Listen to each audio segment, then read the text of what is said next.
Esperar que os políticos nos tirem desse aperto é um grande engano, porque, na verdade, todos os políticos só promovem essa agenda, apenas desviando as pessoas, falando sobre outras coisas sem importância.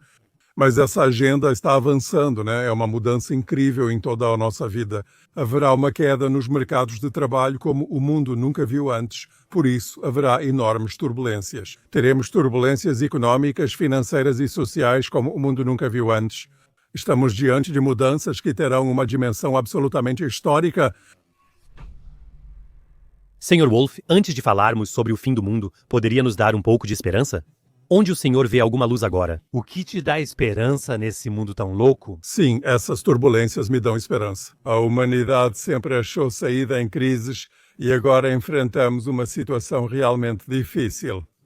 Mas essa situação difícil desperta nas pessoas forças que elas nem sabiam que existiam. Isso também estimula a criatividade. Pelo contrário, ela não é limitada. É aí que se mostra quem realmente tem boas ideias para o futuro. Tenho certeza de que grandes surpresas nos aguardam. Angela Merkel manteve Friedrich Merz em segundo plano por 16 anos, provavelmente por achá-lo uma maçã podre. Você diria que hoje temos o chanceler mais fraco moralmente da República? Olha, eu não sei. Já houve algumas pessoas moralmente muito fracas nesse cargo, mas temos um homem que se diferencia dos antecessores pelo fato de representar diretamente os interesses de uma empresa, ou seja, da empresa para a qual ele trabalhou. De 2016 a 2020, ele foi presidente do Conselho de Administração da BlackRock Alemanha. Se você analisar sua política cuidadosamente, é exatamente isso que a BlackRock deseja. Ou seja, manter a Alemanha pequena, enfraquecer ao máximo a Alemanha como o maior país da União Europeia para favorecer o complexo digital financeiro que está sediado nos Estados Unidos. O Sr. Merz é exatamente o homem certo para isso. Vocês alertaram por meses. Em outubro vem o euro digital e então começa a escravidão digital. Já estamos quase em dezembro e, externamente, nada mudou. Quando haverá uma explosão visível? Na verdade, é assim mesmo. Esse euro digital está sendo implementado e, no momento, está em fase de testes. Poucos sabem. O euro digital é um sistema monetário de duas classes. Existe um euro digital de varejo para todos nós e um euro digital de atacado para as grandes empresas e para o Banco Central Europeu, Esse euro digital está sendo testado no momento, estão trabalhando nisso agora. O euro digital de varejo para todos nós virá em seguida. O problema é que as pessoas sabem que não pode ser implementado facilmente devido à forte resistência da população. Por isso, eu acho que vão ensinar algum grande evento e então nos apresentar isso como uma solução. Ou seja, algo vai acontecer nos próximos meses, possivelmente já nas próximas semanas. Há alguns grandes impedimentos pela frente, especialmente nos EUA. Estamos vendo nos EUA que em 1º de dezembro, uma fase de 3 anos de aperto quantitativo de títulos pelo Federal Reserve será encerrada. Eles reduziram seu balanço de um total de 9 trilhões de dólares para cerca de 6 ou 5 trilhões de dólares. Eles vão abandonar agora esse programa de aperto. Eles vão voltar a fazer o afrouxamento quantitativo. Isso significa que o dinheiro vai voltar a ficar mais barato. Vamos ver uma enxurrada de dinheiro e o dinheiro vai continuar perdendo valor. Isso, é claro, vai levar a grandes problemas. Talvez isso seja usado como pretexto para realmente introduzir o novo euro digital também em sua fase de varejo. No passado era assim. No momento em que o dinheiro volta a ficar mais barato ou é impresso, inundando os mercados, geralmente a próxima grande crise já está logo ali na esquina. O senhor descreveu em várias entrevistas no passado que a identidade digital seria, em essência, a entrada para o terror digital. Por favor, nos introduza nesse mundo. Acabei de ler antes de começar a entrevista que no Reino Unido a identidade digital é obrigatória para conseguir um emprego. Isso parece conveniente ou transparente para o Estado para saber quem está empregado onde? Por que isso é tão perigoso? Isso é perigoso porque, dessa forma, você pode naturalmente excluir pessoas do emprego que está sendo oferecido. Então, tudo isso, é claro, não se aplica apenas ao Reino Unido. Na Áustria, por exemplo, os professores também precisam ter a identidade digital. Caso contrário, não podem trabalhar como professores. Eu me lembro muito bem da época aqui na Alemanha, quando professores que defendiam posições de esquerda foram excluídos do trabalho como professores. Isso será muito fácil no futuro. Você pode então excluir pessoas de todas as coisas possíveis através da identidade digital, não só de conseguir um emprego, mas também de entrar em um prédio. A identidade digital será como o QR Code na crise da Covid. Ao dizer que professores de esquerda não foram contratados, indicamos que atividades em redes sociais podem ser controladas. No futuro, será necessário se registrar na internet com a identidade digital? Ou como o Estado vai saber como eu me posiciono sobre determinados assuntos? Isso vai acontecer com certeza. A empresa Palantir está justamente reunindo todos esses diferentes dados, sendo o maior aspirador de dados do mundo. Eles pegam os dados de saúde, pegam as atividades nas redes sociais, pegam o próprio emprego da pessoa. Eles também pegam, é claro, as ligações telefônicas, as mensagens de texto que você envia. Tudo isso é reunido. Dessa forma, é claro, surge um perfil muito preciso de cada pessoa e com esse perfil cada um pode ser eliminado de maneira bem direta. Isso é um desenvolvimento inacreditável. A maioria das pessoas não faz ideia do que realmente está nos ameaçando em detalhes. Sr. Wolf, eu li ontem. A Amazon está destinando 50 bilhões de dólares ao Centro de Inteligência Artificial do governo dos Estados Unidos da América, assim como Microsoft, Google e OpenAI. E todas essas empresas, como quer que se chamem, estão investindo massivamente em infraestrutura de inteligência artificial neste momento. E aqui na Alemanha reina um completo silêncio. Será que os políticos simplesmente estão sobrecarregados? Eles deveriam, na verdade, nos informar 24 horas por dia sobre toda essa onda de inteligência artificial de alguma forma. Ou pelo menos oferecer algum tipo de capacitação, porque eles estão conscientemente minimizando esse assunto. Eles estão só sobrecarregados tecnicamente, o perigo lá fora é mesmo tão real. O perigo é enorme, mas eu também acho que os políticos eles são escolhidos justamente por terem muito pouco conhecimento técnico. Então eu acho que o cidadão comum não faz ideia de quão pouco muitos políticos sabem sobre o desenvolvimento tecnológico. Eu só lembro do nosso último ministro da Economia, que não tinha absolutamente nenhum conhecimento sobre economia. Na política, há pessoas facilmente manipuláveis. Você precisa saber, políticos são pessoas vaidosas, são pessoas que têm sede de reconhecimento, pessoas que também se deixam comprar facilmente. Então, não é preciso olhar para os políticos para saber para onde o mundo está indo no momento. Grandes empresas de tecnologia e conglomerados financeiros controlam tudo e querem manter a Alemanha pequena. Eles estão construindo grandes centros de dados em outros países, por exemplo, também na Suíça neste momento. Eles estão construindo enormes centros de dados nos Estados Unidos da América, é claro. Mas isso não é um grande avanço para todos nós. Esses centros de dados não beneficiam a todos nós, mas sim a uma minoria muito pequena que atualmente nos governa, manipula e aterroriza. Quando isso vai acontecer, Sr. Wolf? Quando a inteligência artificial vai impactar de fato na Alemanha? Em 2, 5 ou 10 anos? A inteligência artificial já impacta, mas muitos não percebem. Em testes de quociente de inteligência, ela alcançou o nível de Albert Einstein, ou seja, 160. O conhecimento na área de inteligência artificial dobra a cada 3 ou 4 meses. Aí dá para ver para onde o trem está indo. Basta assistir aos vídeos, inclusive dos robôs humanoides que estão sendo fabricados na China neste momento. Nos espera um futuro realmente assustador, se tudo isso continuar desse jeito. Esperar que os políticos nos tirem desse problema é um grande engano, porque, na verdade, os políticos não fazem nada além de promover essa agenda e enganar as pessoas, falando sobre outras coisas sem importância. Mas essa agenda ela está avançando, né? Isso é uma mudança incrível em toda a nossa vida. Haverá um colapso nos mercados de trabalho como o mundo nunca viu antes, e por isso haverá enormes turbulências. Enfrentaremos turbulências econômicas, financeiras e sociais inéditas no mundo.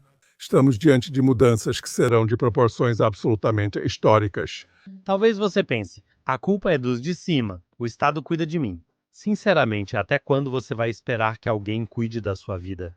Ninguém vai te salvar, mas isso não é ruim, é sua oportunidade. Se quer aproveitar essa chance, participe do nosso webinar em 15 de dezembro, às 19h.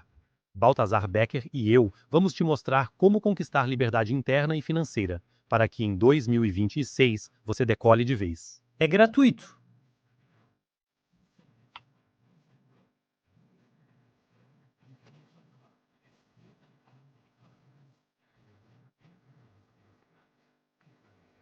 Você citou o crescimento exponencial do chat, GPT e da inteligência artificial previsto para aumentar 300% ao ano. Então, este ano estamos falando de um fator 4. No próximo ano, fator 16. Em 5 anos, de um fator de 1056. Em 6 anos, de um fator acima de 4000. Sempre chamam isso de Grande Reinicialização 2030. O que podemos esperar disso?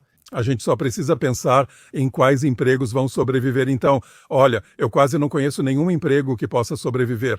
Geoffrey Hinton, principal desenvolvedor do Google, foi questionado em entrevista sobre qual profissão recomendaria aos netos. Eu aconselharia eles a se tornarem encanadores, mas eu também não poderia garantir que eles teriam emprego por mais de 5 anos. Será que está acontecendo algo que está sendo amplamente escondido de nós pela grande mídia? Basta pensar. Na Alemanha, 5 milhões de pessoas trabalham na área administrativa. Elas vão perder seus empregos até 2030 com 100% de certeza. O que será dessas pessoas, com 5 a 6 milhões de desempregados? Mas também um Estado que, no final das contas, nem tem essa capacidade financeira para dar tanto dinheiro assim para eles, para que possam levar uma vida feliz. Então vão recorrer ao que já estão planejando há algum tempo. Vão implementar a renda básica universal, ou seja, dar às pessoas uma certa quantia por mês. A renda básica universal não funcionará a longo prazo, pois a indústria reagirá imediatamente. Só imagine, temos 6 milhões de desempregados. Cada um desses desempregados vai receber do Estado 1.500 euros por mês. A indústria vai saber disso, é claro. Esse dinheiro vai ter prazo de validade e a indústria naturalmente vai ajustar seus preços. Ou seja, vamos entrar rapidamente em uma espiral inflacionária que vai se transformar em uma inflação galopante e em seguida em uma hiperinflação. Não existe solução para esses problemas. Além disso, é o nosso principal imposto, a maior parte da nossa arrecadação de impostos, vem da classe média e a classe média será destruída imediatamente.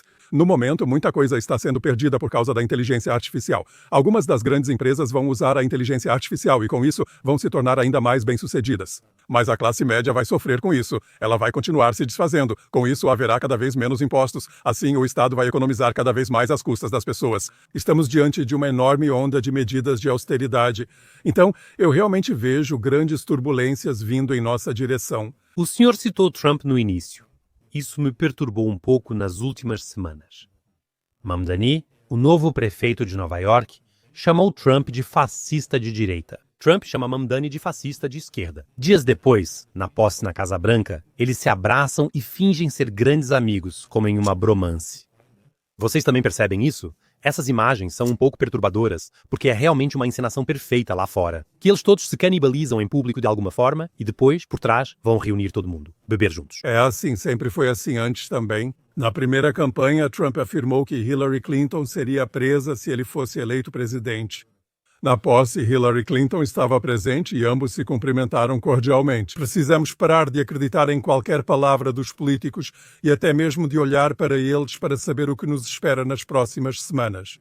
Políticos são apenas marionetes. Quem realmente detém o poder está nos bastidores e controla todos eles. Ou seja, bem mais poderosos que Mertz. Por exemplo, nos bastidores está Larry Fink, diretor executivo da BlackRock e talvez o homem mais poderoso do mundo. Mas ele já depende da inteligência artificial, porque o poder de Larry Fink se baseia em grande parte no sistema de análise de dados financeiros Aladdin. Isso está ligado à inteligência artificial, da qual dependem as grandes centrais bancárias. Já não é mais uma pessoa que controla o sistema financeiro e domina todos nós, e sim a inteligência artificial. Escândalo Epstein volta à tona nos Estados Unidos da América. Você acha que isso será o grande obstáculo para Donald Trump? Acredito que Donald Trump é constantemente chantageado tanto pelo escândalo Epstein nos Estados Unidos da América quanto por seus laços com a Rússia. Nós sabemos que ele já teve relações comerciais muito duvidosas com a Rússia no passado, inclusive colaborando em parte com a máfia russa. Ele já esteve em São Petersburgo. Dizem que realmente circulam alguns vídeos sobre ele que não o mostram sob uma luz muito favorável. Acho que Donald Trump está sendo chantageado por todos os lados e está apenas aproveitando a oportunidade para tirar o máximo proveito possível. Acho que ele será substituído nos próximos meses.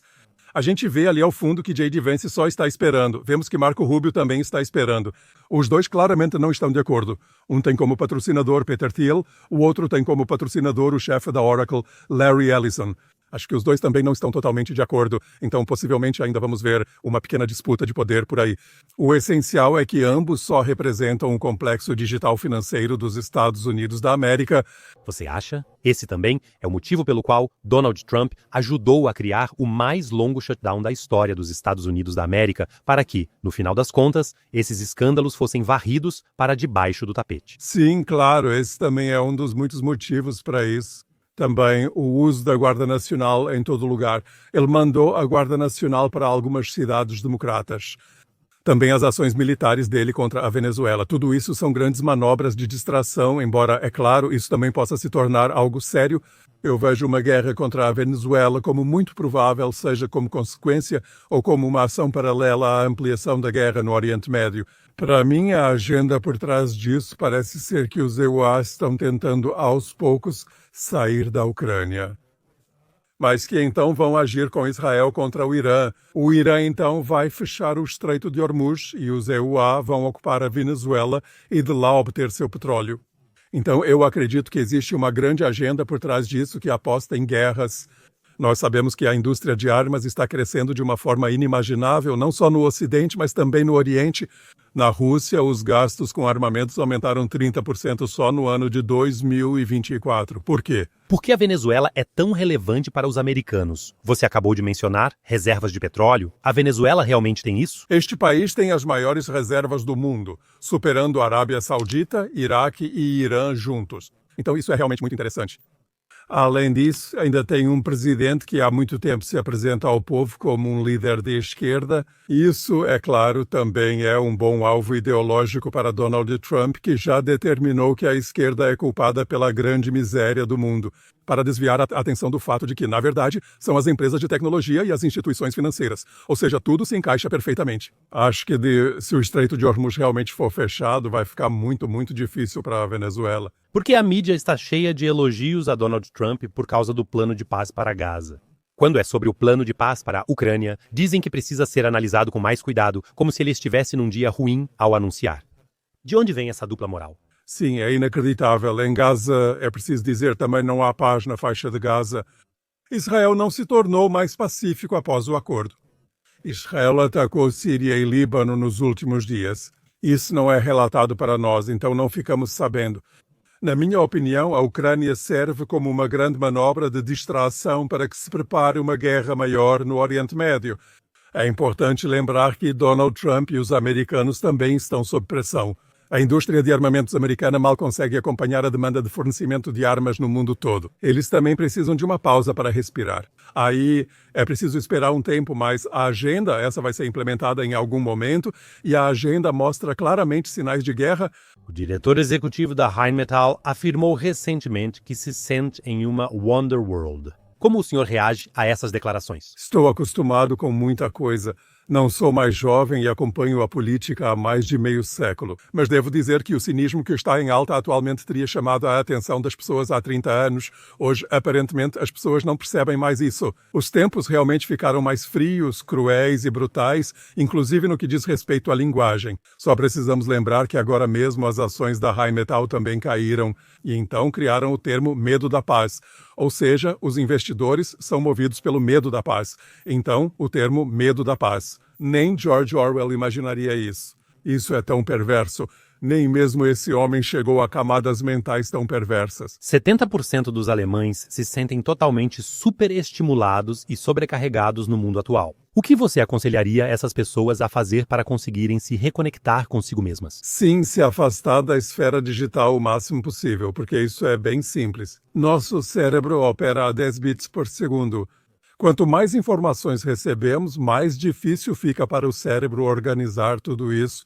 Quando o cérebro é bombardeado com cerca de 5 bilhões de impressões sensoriais por segundo, talvez ele só consiga funcionar porque ainda consegue organizar e filtrar essas informações. Se forem 50 bilhões ou 5 trilhões de impressões, o cérebro não funciona normalmente e reduz o ritmo. E isso é o mais perigoso de tudo. Esse bombardeio de informações não faz com que as crianças fiquem mais inteligentes, saibam mais ou se tornem mais ágeis mentalmente. Na verdade, acontece exatamente o contrário. O cérebro então reduz 1 ou 2 marchas e se torna menos ativo, e as pessoas acabam ficando limitadas em sua esfera cognitiva. E exatamente esse é o objetivo, para que todos nós, como cidadãos mais ou menos emburrecidos, aceitemos tudo o que acontece ao nosso redor. Principalmente as crianças, isso me tocou como ex-professor. Se você observar para onde as pessoas ricas mandam seus filhos, não são escolas totalmente digitalizadas no metaverso ou algo parecido. São escolas florestais, escolas Montessori, escolas Waldorf, ou seja, realmente escolas onde ainda se adquirem experiências táteis. Só depois dos 14 anos, esses aplicativos aparecem. Acho que isso vai diferenciar ricos e pobres no futuro. Isso mostra quanto tempo os jovens já passam nos dispositivos digitais. Eu fiz pesquisas em escolas. Muitas vezes existe o tempo digital. Alunos da 8ª ou 9ª série passam de 8 a 10 horas diárias em dispositivos digitais, dentro e fora da escola. Sim, isso é realmente terrível. As pessoas também deveriam notar que escolas Waldorf e Montessori estão crescendo como nunca, especialmente no Vale do Silício. As pessoas que estão nesse ramo, que têm exatamente a visão do que está acontecendo lá, eles tentam proteger os filhos desse desenvolvimento. Infelizmente, aqui em Berlim é justamente a classe baixa. Eles têm muito pouca cautela, então essas crianças ficam expostas à esfera digital quase o dia inteiro. Acontece exatamente isso. As habilidades cognitivas são prejudicadas. Dessa forma, acabamos chegando a uma sociedade como Aldous Huxley descreveu certa vez. Alfa, beta, gama e delta são tipos de humanos. Os delta não entendem mais nada. Eles são usados só para trabalhos mais primitivos, que no futuro serão feitos por robôs digitais ou humanoides. Essas pessoas são o que Yuval Noah Harari chama de consumidores ou comedores inúteis. Então esse é um desenvolvimento muito, muito perigoso. Senhor Wolf, se tivesse que resumir os próximos anos em uma palavra, caos ou crescimento? Não, caos absoluto. Por que o senhor ainda acredita que a humanidade vai superar isso? Porque no passado também já houve esse tipo de caos. Então, apesar de termos esse caos tecnológico agora, já houve situações na história da humanidade em que se pensou que tudo estava chegando ao fim. Seja a peste na Idade Média, as grandes inundações do passado ou a Primeira Guerra Mundial, quando ocorreram os primeiros ataques com gás. Eu sei que naquela época 16 mil soldados canadenses foram mortos em um ataque com gás em pouquíssimo tempo. Muitos pensaram que o mundo acabaria. Quando, Segunda Guerra Mundial, todos pensávamos isso. Depois vivenciamos a catástrofe do reator de Chernobyl. Eu ainda me lembro, isso foi em 1986. Muitos também pensaram que o fim do mundo havia chegado, mas não foi. O fim do mundo está distante e ainda existiremos por muito tempo. No passado, as maiores descobertas da humanidade, as maiores invenções, sempre foram feitas em tempos difíceis. Porque em tempos difíceis as pessoas eram confrontadas com os problemas, eram forçadas a encará-los e então se voltavam para aqueles que encontravam soluções criativas. É isso que eu espero do futuro, da próxima fase na qual estamos entrando agora. Foi uma honra conversar com o senhor. Muito obrigado. Desejo o melhor para o senhor e sua família. Muito obrigado. Desejo o mesmo para o senhor e sua família.